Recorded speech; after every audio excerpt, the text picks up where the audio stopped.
Hey everyone, my name is Shoukry Marzouk and I'll be presenting on my industry research unit topic. Today I'll be going through and explaining how exploring the association between heavy vehicle axle roadwear costs and common road attributes can be done and how its effect can be documented to a wider variety of stakeholders. A little bit about myself. I've been in the industry now for 5 years and having spent 1.5 years at local council, then moving and doing 3.5 years at the Australian Road Research Board, and having now moved to Vic Roads as an asset management engineer. My contact details are as follows on the screen for those of you who'd like to get in contact with me after the presentation. A brief overview of what I'll be presenting today. The research question and what is the current issue being faced by the road agency and how does this research aim to address it. Some background content including the history of this research and some basics of asset management in regards to the pavement discipline.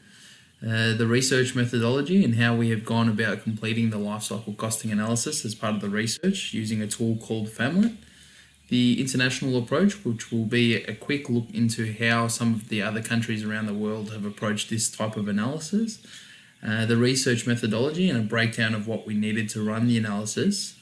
Some data analysis outputs showing a look into some of what the results came out as and how they correlate with the other pavement information. The geospatial effect and how data can be mapped to illustrate to different stakeholders what type of work we're doing at a more simplified level, and some discussion on some of the conclusions that can be made from this exercise. So first off, we'll be addressing what the research question is. So the Australian Road Research Board have undertaken extensive studies on behalf of the Commonwealth and state governments, along with Austroads, to investigate the costs of road wear as a result of the passage of heavily loaded vehicles. The work has been undertaken to inform policy with respect to cost recovery. So, for example, to determine the marginal road maintenance cost per tonne kilometre or per standard axle as a basis for charging. Currently, cost recovery is in place to charge heavily loaded vehicles exceeding loading limits for various road classes as to influence freight traffic away from under-designed pavements. The impact of significant increases in load also impacts local, rural and remote roads disproportionately, mainly because in many cases their designs have evolved rather than being designed for a specific freight task. These designs have also been derived from empirical or catalogue-based approaches, which has also led to inadequate performance. Extensive research studies have led to the development of road performance and works effects models, including distress parameters such as cracking, running and roughness. So these exist to determine the conditional impacts of changes in load and the role of pavement materials, strength, soil types and climate. Now, these models have been applied at a general level by representing typical sections of highway in an analysis and using physical road segments. Too coarse a representation of a road network has shown to underestimate wear costs, with averaging effect being an issue, rather than a representation of the distribution of current conditions and attributes. More recent and comprehensive studies have been performed by analysing 100-metre long road segments for a majority of a road network, with condition data and strength data provided by the traffic speed deflectometer shown in the picture below, which employs high quality systems for measuring road condition in detail at traffic speed. It therefore allows the analysis of road wear to be performed at a finer resolution, with the best benefit of a clearer distinction between the cost impacts on each road or road section. For the state of Queensland, this has been informed by the creation of a database for use by the Department of Transport and Main Roads and freight haulers to determine cost impacts and negotiate appropriate compensation. Whereas earlier studies involving the determination of marginal costs applied the concept of representative road sections due to primarily to the lack of structural data available for the greater proportion of Queensland's Transport Main Roads Department and the network of physical road sections. The current study had access to comprehensive pavement strength data from the traffic speed deflectometer surveys undertaken on approximately 17 1,673 kilometres of TMR's approximate 33,300 kilometre sealed road network. This has enabled a database of physical road segments, each at 100 metres in length, to be developed and populated with road condition data and other forms of data as well, drawn from TMR's ARMIS, which is a road management information system for a substantial proportion of the network. Now, the remaining network was then populated by creating a new suite of representative sections using a number of characteristics and measured data available from the ARMIS system. In this way, the representative road sections cover the scope of physical sections within the Queensland State Road Network in terms of different road classes, pavement types, traffic levels, environment, both from soil type and climate, pavement ages, pavement strength. So it covered a grand scope of things, and the data used to populate the representative sections employed the full database of information available, including making use of the TSD data and applying it to segments not measured in the surveys, but which possesses similar characteristics in other respects. So the research conducted was completed by analysing current road condition data provided by Transport and Main Roads, so TMR, Queensland, to produce associations with different key attributes and how they impact the variation in maintenance expenditure. The analysis was completed by applying a life cycle costing analysis using the ARB and NTC developed freight axle mass limit investigation tool, also known as FAMLET. FAMLET is a life cycle modelling tool that utilises Austroads developed deterioration models to predict long-term maintenance expenditure. So this tool will produce marginal costs, which will be related back to the key pavement input attributes in an attempt to identify factors that drive maintenance expenditure. So these findings will then be published in a manner that can be utilised by all significant stakeholders to assist with cost recovery for roadway. So before we get into the tool, I'd like to explain where in the asset management cycle the tool fits. If you've read the Austroads Guide to Asset Management, then you'll have heard of the asset management cycle of operations. The cycle can be broken into 3 different categories consisting of current status, future plans, and delivery of works. If we summarise the 3 categories, then the green, which is the first stage, is the current status of our network, and we need to consider the type of data that you've collected, the quality of that data, and then processing it. So processing tools that we have at our disposal as asset management engineers are only as good as the quality of data that we import into them. So obviously different organisations have different constraints, whether it's budget or personnel, but at the end of the day, it's all about placing ourselves in the best situation to make an educated decision on what work needs to be done across our network.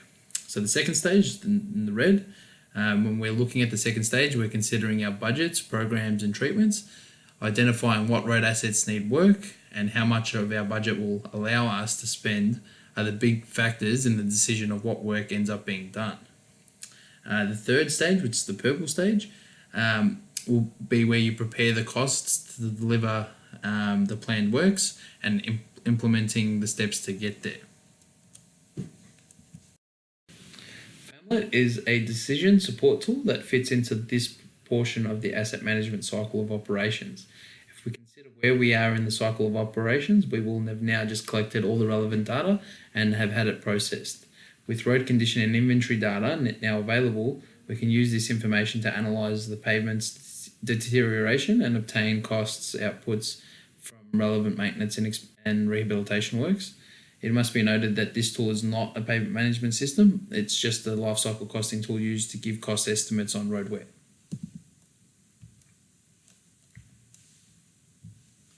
So FAMLET becomes important because freight companies are seeking to run heavier axle loads to increase productivity. Going past the standard mass limits, however, it begins the excessive deterioration of the road, and road agencies could use FAMLET to quantify an estimate of how much damage is being done and the costs associated with additional road wear. Road agencies also need to maintain current levels of service for heavy vehicle drivers, so forecasting the costs associated with heavily used roads can help with this. So if freight companies wish to increase their haulage or to be allowed to run heavier vehicles down certain roads, we can use FAMLET to predict the costs associated with doing so. The model is run on a year-by-year basis over a 50-year analysis period to determine the payment lifecycle cost for each road section.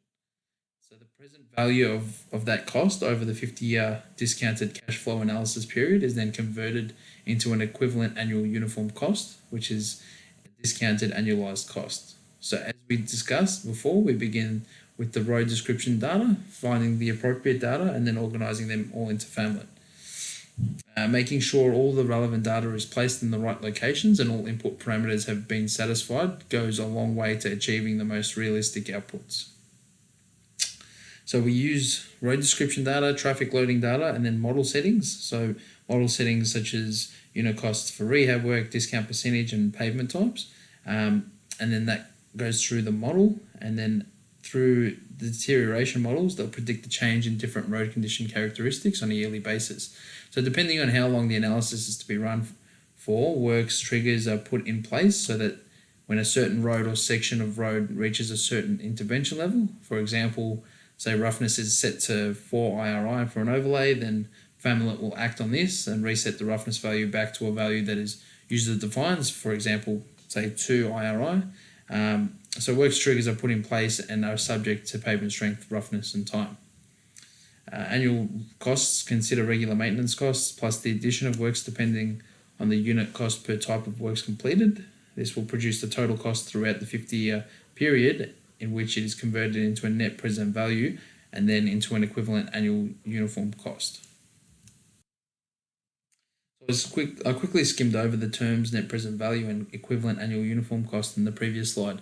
But to go into a little bit more detail, net present value is a discounted cash amount that is dependent on how many years away the value is and the discount rate that is being applied each year. So from an economics perspective, it is agreed that money now is more valuable than money in the future. So for instance, $10 today would be a lot more valuable than $10 in the future, taking into account interest and other inflation factors. So the famlet analysis will present all of the outputs in today's dollar value as a way to help forecasting. Equivalent annual uniform cost is essentially the costs of all the items spread out over the analysis period for the agency cost profile. So the discounted costs are plugged into the following formula and the equivalent annual uniform cost is given for the 50-year analysis period. A full breakdown of how this can be done in the spreadsheet itself within the famlet tool, but with undiscounted costs also available. So the load wear cost model and relationship is produced by computing the pavement lifecycle cost in terms of equivalent annual uniform cost with multiple loading scenarios that the model uniformly increases in actual group load or SAR load. Each point on the load wear cost relationship graph represents the pavement lifecycle cost generated from a single loading scenario for a single road input of traffic load. The load wear cost relationship can be expressed in terms of either equivalent annual uniform cost versus SAR kilometre or equivalent annual uniform versus actual group mass. The aim is to produce sufficient results based on a number of realistic loading scenarios to enable a load wear cost relationship to be determined based on the full analysis period using either the loading in terms of the cumulative number of standard axle repetitions or by the equivalent annual uniform cost. This then provides a basis for deriving marginal cost in terms of cents per SAR kilometre for each physical or representative length of road as shown in this figure. The relationship between SAR and equivalent annual uniform cost is linear. This considerably simplifies the application of the approach, noting that the derivation is based on evaluating the effects of increased axle loads without overstretching the pavement and surfacing layers. In practice, the approach to defining loading scenarios varies, and the following methods have been considered for this research project.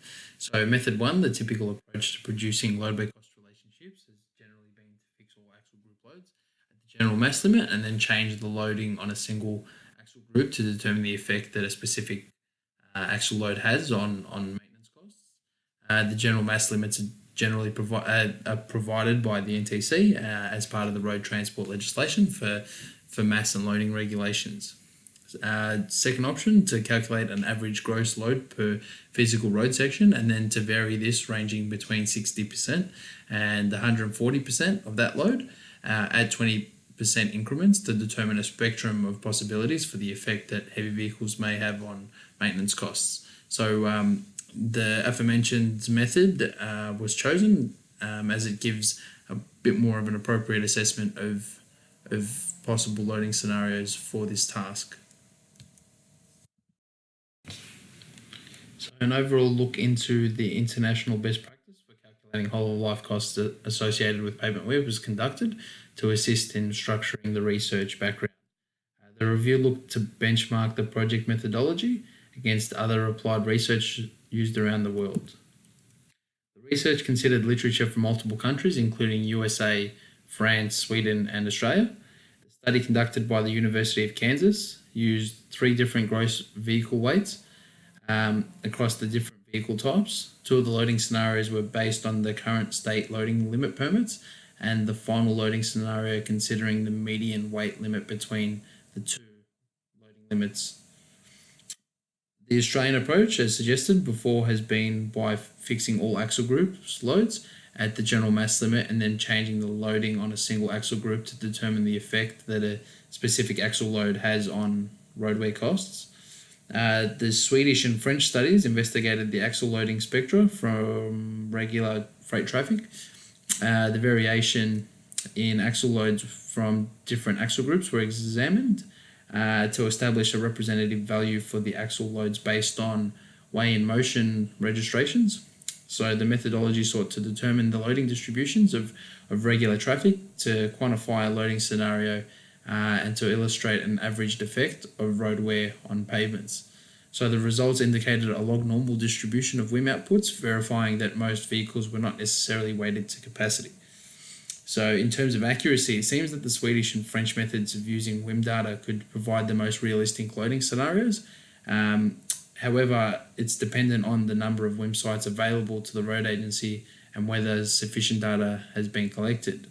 As for this analysis, WIM data availability was not deemed sufficient enough to gather a realistic scope of the entire network, and hence the approach described earlier was adopted.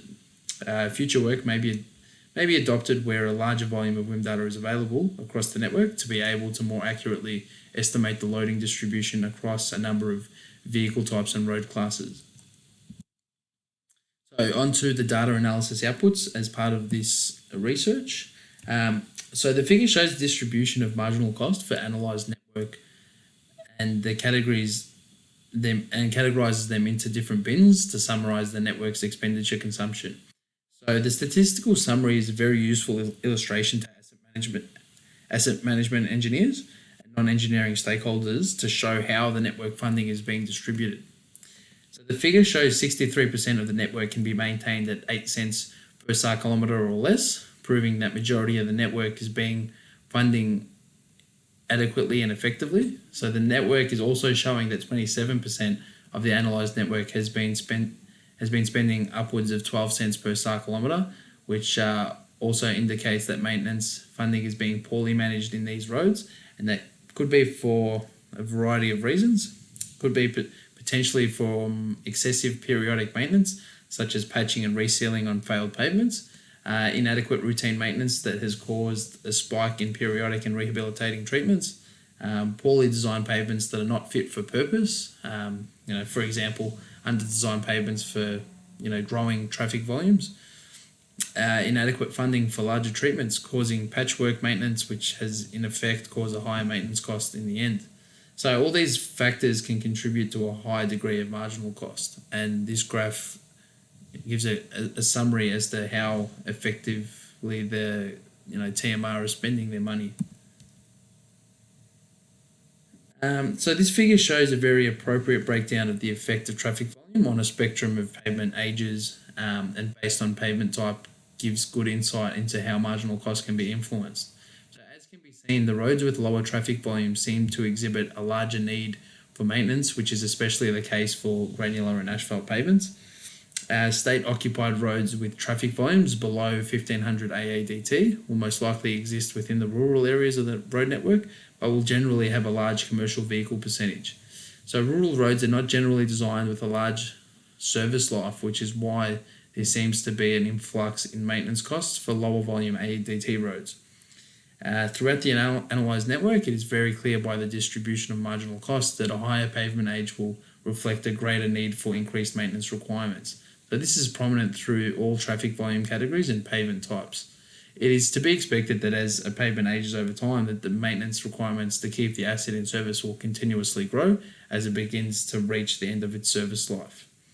Asphalt surfacing over cement stabilised pavements, marked as CS in yellow, don't show a large degree of variation in maintenance across all pavement age bands, but seem to be influenced by more so the traffic volume categories. Unlike the other two pavement types, cement stabilised pavements are unlikely to be in service in a rural location due to the nature of the maintenance requirements for this type of material and the accessibility limitations of a rural site. So it is unclear why lower trafficked cement stabilised pavements require a larger degree of maintenance, but could be singled down to a lower design life requirements, meaning a larger need for more ongoing maintenance. A big part of pavement deterioration is the susceptibility of the pavement to be affected by the environment. So reactive soils are generally more inclined to be affected by the changes in environment conditions, whether by the subgrade expanding or swelling due to an overabundance of heat or the weakening of the subgrade due to poor structural drainage, leading to a wet and then weaker subgrade material. Rainfall can cause sublayer weakening due to the ingress of water through the structure and hence can cause deficiencies in the individual pavement layers. Non-reactive soils are generally less susceptible to the climatic conditions but don't generally benefit from warmer weather benefits such as the stiffening of the subgrade material, making the pavement less susceptible to failure. To give some context around the definition of TMI values, the table gives a breakdown of how TMI values can be correlated into a descriptive climatic effect. A high value of TMI is an indication of a humid environment, whereas a low TMI value indicates more of an arid environment. So by observing the figure, the effect of TMI on reactive and non-reactive soils has been plotted to observe if there are any trends in the overall impact on marginal maintenance costs. The marginal costs have also been sub-ranked by structural number bins to filter out results which have been driven up and down by weak and strong pavements. So the humid climate effect seems to influence the pavements with the weak structural capacity the most, whereas pavements with the large structural capacity seem to be insignificantly influenced by all climatic scenarios. This is most likely due to weak pavements generally requiring larger ongoing maintenance as opposed to the stronger pavements needing very little. If we consider the structural number bins 2 to 4, then a trend is more visible. So TMI bins 1 and 3 seem to have the most effect on driving marginal cost, and I guess it's expected considering both bins are on either end of the TMI spectrum. So TMI bin 2 shows very little difference when comparing between reactivity and is justifiable considering the climate is relatively subhumid. This is generally considered as an ideal weathering scenario for pavement deterioration. So the results are not as indicative as some of the other parameters considered, such as traffic and pavement age, but nonetheless give good insight into how environmental impacts can drive maintenance requirements. So as a geospatial data representation, it was a means to assist with presenting technical data to a wider degree of non-engineering audiences. Marginal cost data outputs were presented across a map of the TMR road network. So GPS was used from the data collection process and was used to gather deflection and distress parameter data for the analysis. The data has been colored-coded based on the following banding structure in the table, and a screenshot of the results provided in the figure. So the figure shows the distribution of the marginal cost outputs across the Queensland road network where TSD data was collected. So the figure also shows a closer look at the southeast Queensland region, which encapsulates most of the Brisbane urban area. By providing the results geospatially, analysis outputs can be utilised in a more versatile format by producing a higher order network level assessment that can be made presentable to stakeholders in a simplified fashion. This can also assist in managing future maintenance work, as well as aid asset managers in collaborating with funding bodies to provide a clearer understanding of the cost implications across the network, while allowing for the opportunity to hone in on areas of high ongoing maintenance costs. So a few discussion and conclusion points. So based on the outcomes of this project, TMR have an opportunity to further improve their understanding of their network's performance by utilising the results produced by the lifecycle costing analysis. So road agencies will vary with degree of data available, where Queensland's TMR has shown that if current data collection practices are sustained, further detailed analysis similar to this can continuously be produced. So the outputs of this analysis give a clear indication to the network managers how much funding is required to continuously maintain the road asset at its current condition. So the results will help isolate the causes of inflated maintenance requirements and assist in deriving a solution.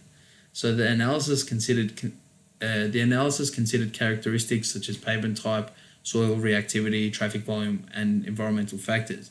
So these various parameters can all influence the rate of maintenance required for each road section. And by having marginal cost outputs as a result of the data collected by the TSD, asset managers can begin to strategize how to minimize areas requiring high maintenance funding. So using the lifecycle costing analysis will optimize the use of maintenance funding, helping to improve the overall road condition of the network. So the analysis will look to strategize maintenance funding in other ways outside of considering roads in poor condition. So considering the impacts of large marginal costs, which will also address expenditure blowouts and assists in improving the driving experience for the road user. So this in turn will reduce road user costs, subsequently decreasing the likelihood and severity of a crash. This type of assessment should be utilised alongside newly collected data so that a year-to-year understanding of how the network is performing can be depicted.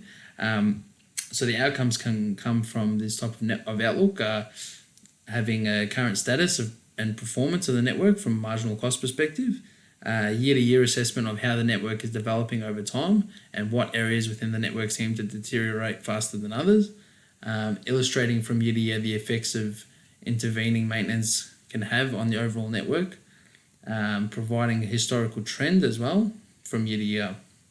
The results show clear drivers towards the change in marginal cost, and illustrating these results in a manner in which non-engineering personnel can comprehend will likely increase the likelihood of conformance.